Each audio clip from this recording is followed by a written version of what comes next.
जय श्री राम दोस्तों।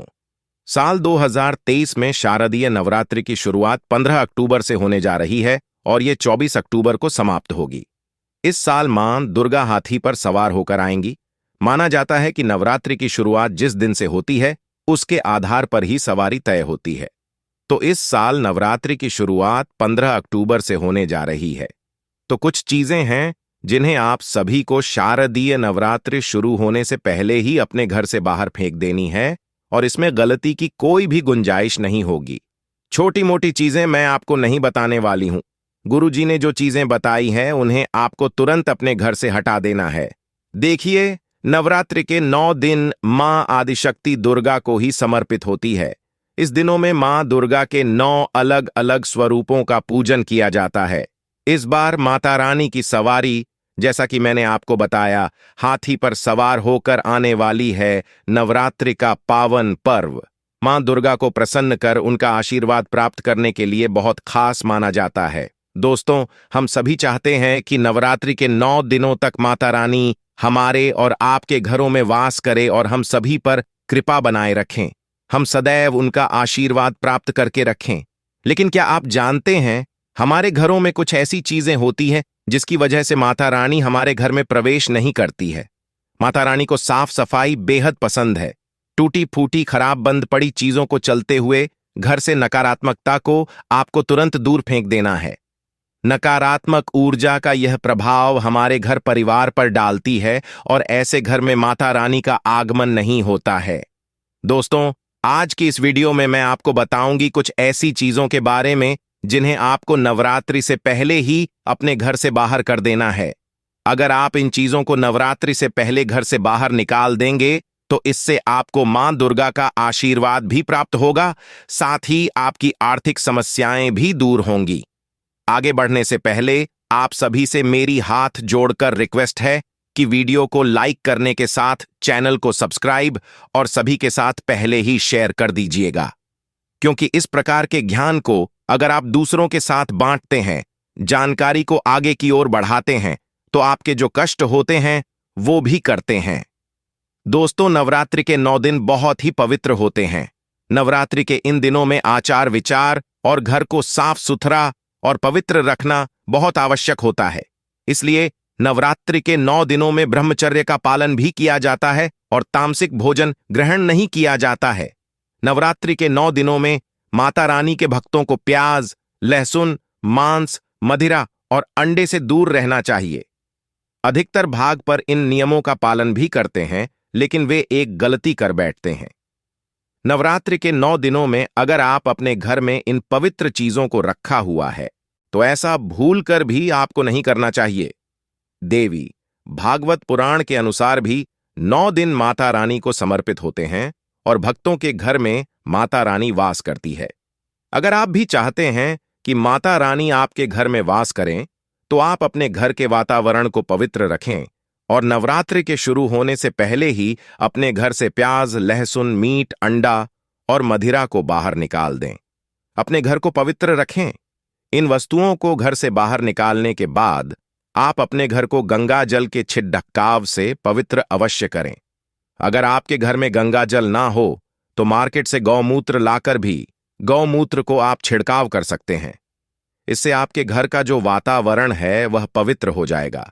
घर में मौजूद नकारात्मक ऊर्जा भी नष्ट हो जाएगी और जिस घर के वातावरण में पवित्रता होगी, नकारात्मक ऊर्जा नहीं होगी, उस घर में माता रानी जरूर प्रवेश करेगी।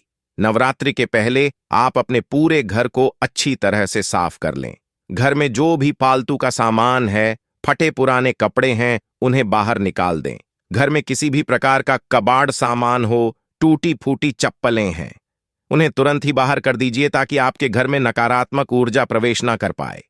धूप बत्ती जलाकर वातावरण को शुद्ध रखें।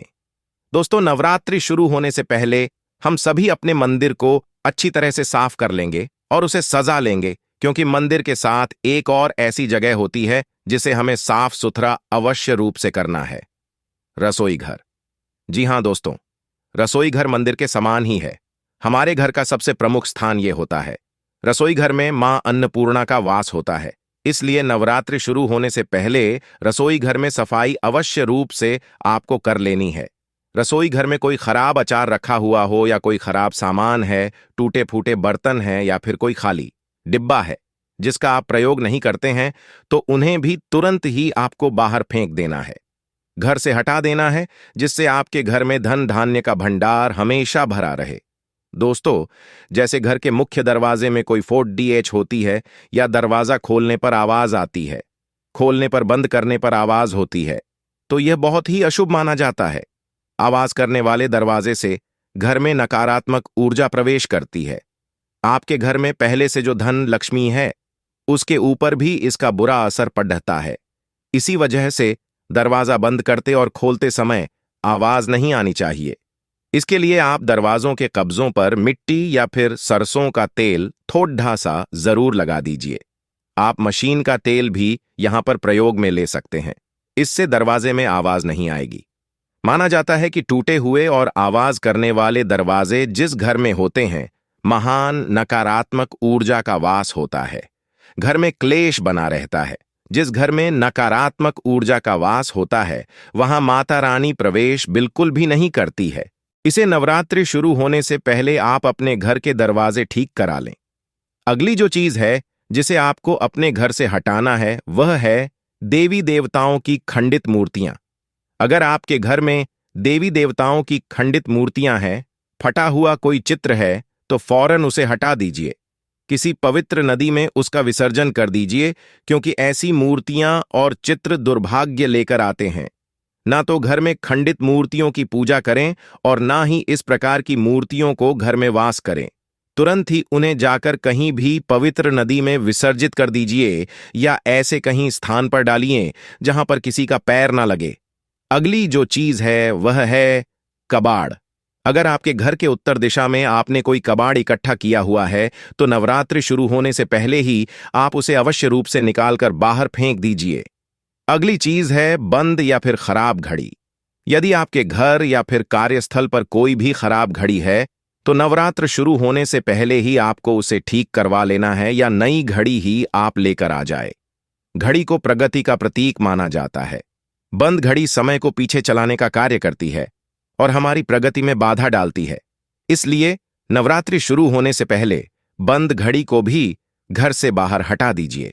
दोस्तों, अगली चीज है मंदिर।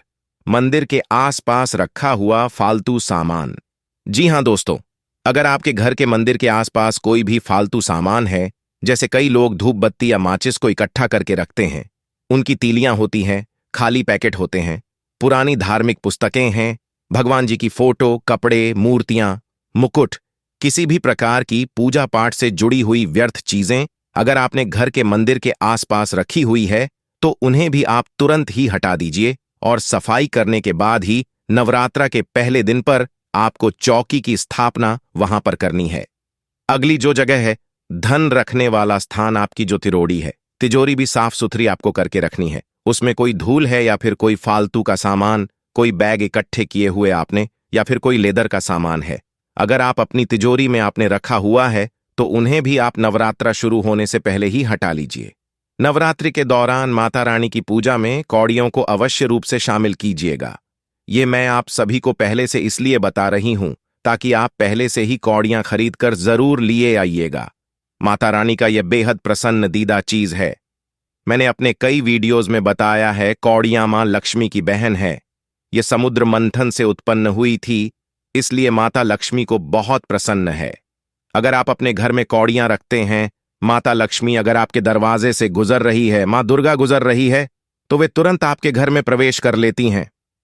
तो मुझे उम्मीद है मेरे द्वारा दी गई जानकारी से आप सभी को संतुष्टि मिली होगी। इन चीजों को आप पहले से ही नवरात्रि के पहले ही अपने घर से बाहर हटा दें।